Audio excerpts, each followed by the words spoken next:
कहानी की शुरुआत होती है एक औरत से जो लोगों को धोखा देने में और कुछ भी चुराने में बहुत माहिर थी, क्योंकि वो बहुत टाइम से चोरी करती थी और पिछले 30 साल से ज्यादा उसने जो भी चीजें खरीदी उसके लिए कभी $1 भी नहीं दिया।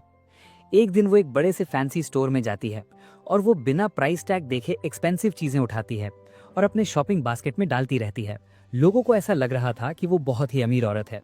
जब वो काउंटर पर आती है तो कैशियर मुस्कुराती है और उससे अच्छे से बात करती है।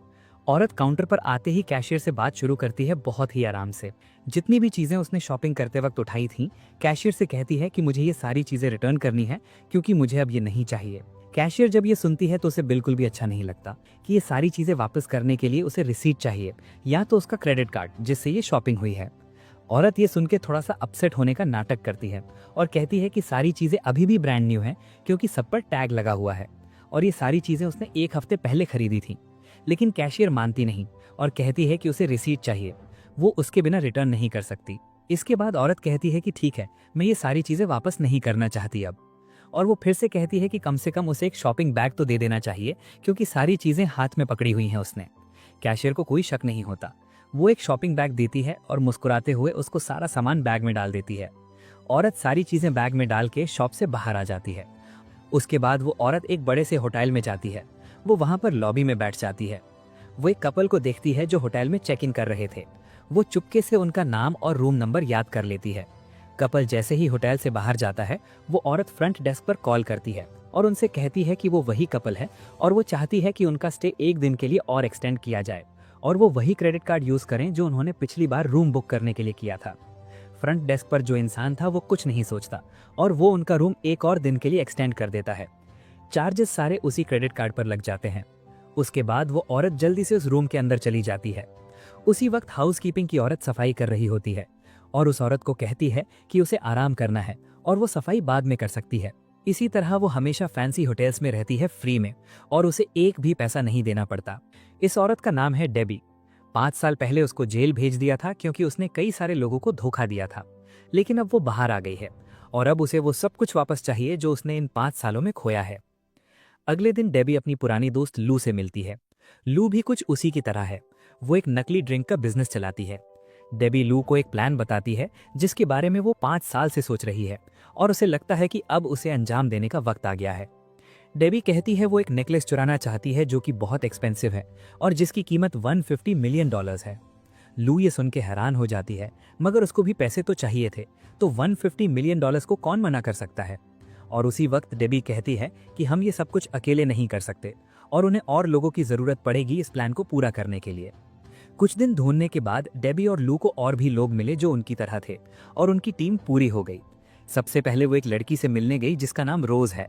वो एक फैशन डिजाइनर थी जो ड्रेसेस बनाती थी। और उसके बाद वो लोग एक और लड़की से मिलने गए जिसका नाम अमिता है। उसका काम था अलग अलग तरह की ज्वेलरी बेचना और खरीदना। और उसके बाद एक और औरत से मिलने गए जिसका नाम नाइन था।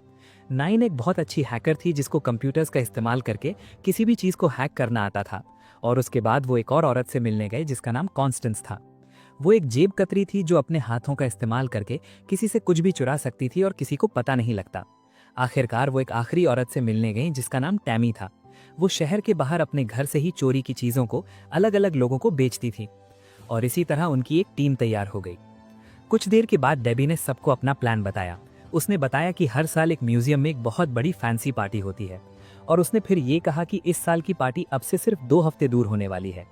आखिरकार उसने बता दिया कि उनका टारगेट है एक एक्ट्रेस जिसका नाम था डैफ्नी क्लूगर।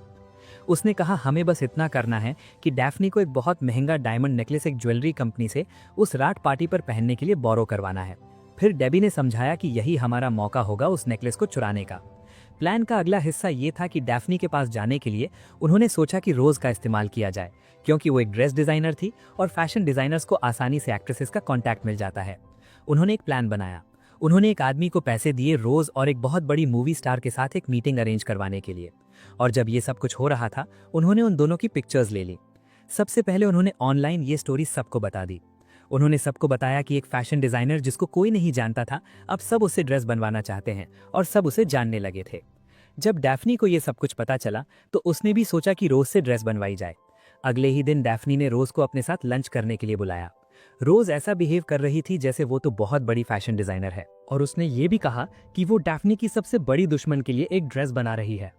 उसको तुरंत डर लगने लगा और उसने तुरंत ही बिना वक्त गवाए रोज के साथ एक डील कर ली। डैफ्नी ने उससे कहा, 2 हफ्ते बाद जो पार्टी होने वाली है उसमें वो जो कपड़े पहनेगी वो रोज को डिजाइन करने होंगे उसके लिए।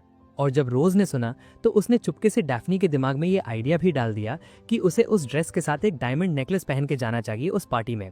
अगर वो ऐसा करती है तो वो सबसे ज्यादा शानदार लगेगी और उस रात सभी लोग सिर्फ उसी को देखते रहेंगे। जब डैफ्नी ने ये सुना तो उसे बहुत अच्छा लगा ये आइडिया, क्योंकि कौन ही मना करेगा दुनिया की एक बहुत ही खूबसूरत औरत बनने में।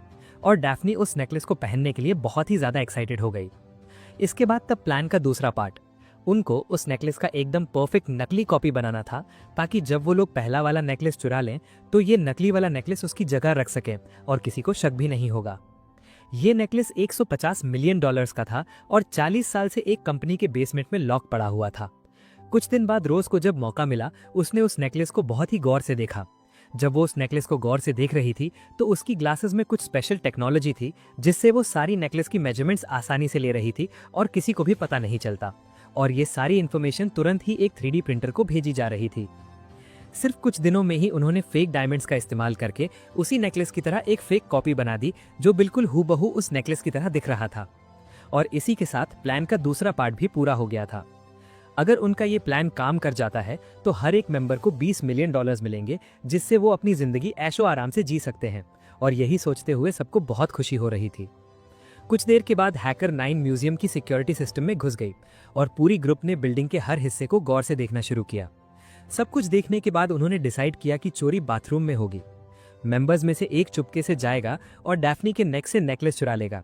डेबी फिर समझाते हुए कहती है कि फिर वो नेकलेस एक वेटर को चुपके से दे देंगे जो उस नेकलेस को बैक स्टेज ले जाएगा। अमिता, जिसको ज्वेलरी के बारे में सब कुछ पता है, वो किचन में पहले से काम कर रही होगी वहां पर कामवाली का भेस बनाकर। वो जल्दी से नेकलेस ले लेगी और उसे छोटे छोटे पीसेस में तोड़ देगी और फिर उसके बाद उसे चुपके स्मगल करके बाहर ले जाएगी। अगर सब कुछ ठीक रहा तो ये दुनिया की सबसे बड़ी चोरी होगी। उसी वक्त डेबी अपने पैर पर पैर रखे बैठी हुईगी। उसे किसी बात की टेंशन नहीं थी, बहुत ही रिलैक्स लग रही थी। वो दिल में सोचती है कि उसे कोई परवाह नहीं और ये प्लान जरूर काम करेगा। उसके बाद 9 ने सिक्योरिटी कैमरास हैक करके बदल दिए ताकि बाथरूम के दरवाजे के सामने एक ऐसा स्पॉट हो जहां पर कोई भी कैमरा ना देखता हो और वो वहां चोरी कर सके। उसके बाद टैमी, जो चोरी की हुई चीजों को बेचती है, उसने म्यूजियम में पार्टी अरेंज करने वाली कंपनी में एक जॉब ले ली, जिसकी वजह से उसे वो चार्ट मिल गया जिससे ये पता चल सकता है कि कौन कहां पर बैठेगा पार्टी के दिन। और इससे उनको पता चल गया कि एक्ट्रेस के पास एक खाली सीट होने वाली है। सब कुछ होने के बाद ये पता चला कि डेबी हर रोज इसी प्लान के बारे में सपने देखा करती है। ऐसा लग रहा था कि डेबी सिर्फ चोरी नहीं कराना चाहती, उसके दिमाग में कुछ और भी चल रहा था।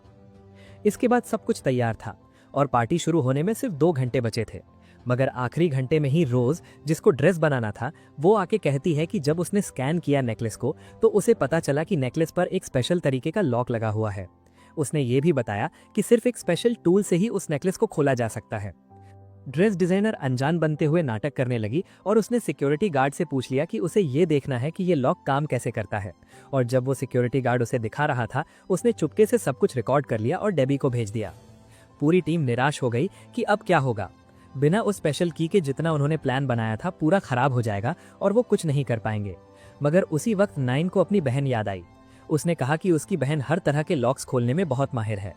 और इसके बाद 9 ने उसे कॉल किया और उससे पूछा कि लॉक कैसे टूटेगा। मगर वो सारे हैरान हो गए जब उसकी बहन ने बताया कि उसे पता है कि ये लॉक कैसे खुलता है। और कुछ देर के बाद उसने की बनाकर उनको भेज दी। अब सब कुछ प्लान के मुताबिक हो रहा था। कुछ देर के बाद जैसे ही पार्टी शुरू हुई, एकदम से सारे मीडिया कैमराज उसकी तरफ घूम गए। $150 मिलियन का डायमंड नेकलेस पार्टी की लाइट्स में चमक रहा था और सच में ऐसा लग रहा था कि बहुत ही कीमती नेकलेस है। पार्टी शुरू होती है और सारी औरतें पार्टी के अलग अलग हिस्सों में घूम रही थी। उन सबको इंतजार करना था सही वक्त का। वो अपने अपने प्लान्स के साथ काम करेगी। लू, जो किचन में थी, उसने चुपके से एक्ट्रेस के सूप में कोई दवाई डाल दी। इस दवाई से एक्ट्रेस का पेट खराब हो जाएगा और उसको बाथरूम जाना पड़ेगा। एक्ट्रेस ने 2 दिन से कुछ नहीं खाया था, सिर्फ इस ड्रेस को पहनने के लिए, और इसलिए वो बहुत भूखी थी। बिना इंतजार किए उसके प्लेट में जो कुछ भी उसके सामने लाया गया उसने खा लिया और जल्द ही खाना खाने के बाद उसका पेट जोर से दर्द करने लगा। वो अपनी जगह से उठी और तेजी से बाथरूम की तरफ भागी और उसका बॉडीगार्ड भी उसका पीछा कर रहा था, मगर बाथरूम के अंदर नहीं जा सकता था। और इसी वक्त गैंग में जो जेब कतरी थी वो पहले से ही बाथरूम के दरवाजे पर उसका इंतजार कर रही थी और उसने जानबूझकर सारे बाथरूम के दरवाजे बंद कर दिए थे। सिर्फ एक ही बाथरूम का दरवाजा ऐसा था जो खुला हुआ था और यही वो स्पॉट था जहां पर कैमरा उन्हें नहीं देख सकता था। एक्ट्रेस अंदर गई और वो टॉयलेट में उल्टी करने लगी। वो झुकी हुई थी।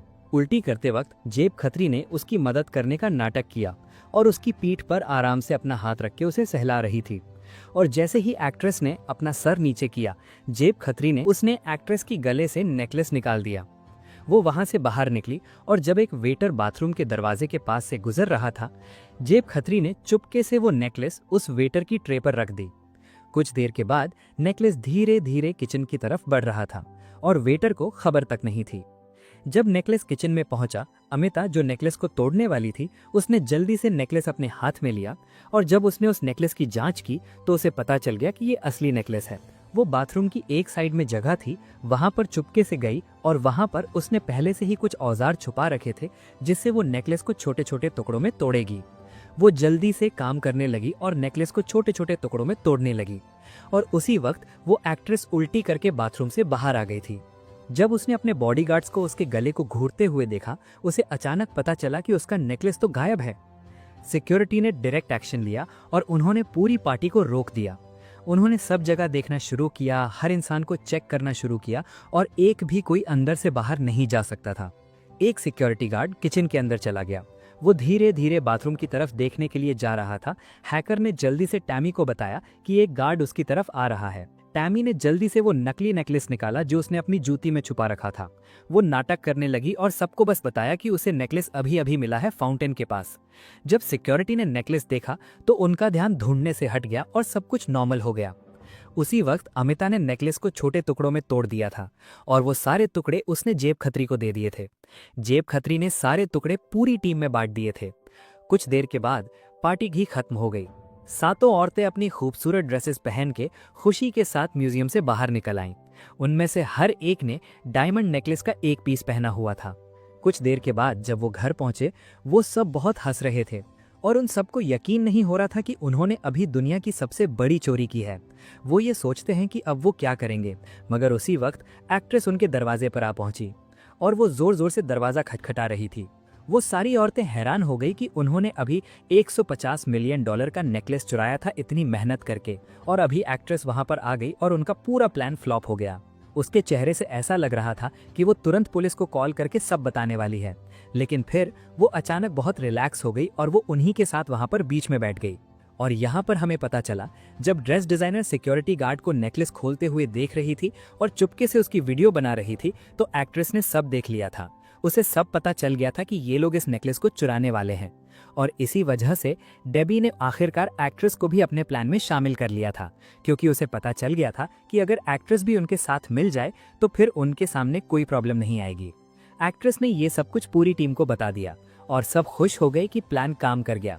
और यहाँ पर हमें ये भी पता चलता है, अगर पुलिस इन्वेस्टिगेट करेगी तो उनके पास एक आदमी को बकरे का बड़ा बनाने के लिए पहले से ही वहां पर रखा था। जब पुलिस इन्वेस्टिगेट करेगी तो पूरा शक उस पर जाएगा और वो एक खाली जगह पर बैठा था। और हमें ये भी पता चलता है कि वो आदमी और कोई नहीं, डेबी का एक्स बॉयफ्रेंड था। कुछ साल पहले डेबी और उसका एक्स बॉयफ्रेंड दोनों बहुत अच्छी जिंदगी गुजार रहे थे। सब लोग उनकी तारीफें करते थे और वो एक दूसरे से बहुत प्यार करते थे। डेबी का बॉयफ्रेंड उसे आर्ट सेलिंग में मदद करता था और दोनों साथ में आर्ट सेलिंग की इंडस्ट्री में पावर कपल की तरह काम करते थे। एक दिन डेबी के बॉयफ्रेंड ने उसे एक कागज पर साइन करने को कहा। बॉयफ्रेंड ने बहुत अच्छी तरीके से उससे बात की और डेबी ने बिना सोचे ही उस कागज पर साइन कर दिए। डेबी उससे इतना प्यार करती थी कि उसने कुछ भी नहीं सोचा और हमेशा उस पर भरोसा किया, और उस कागज की वजह से डेबी को 5 साल के लिए जेल जाना पड़ा।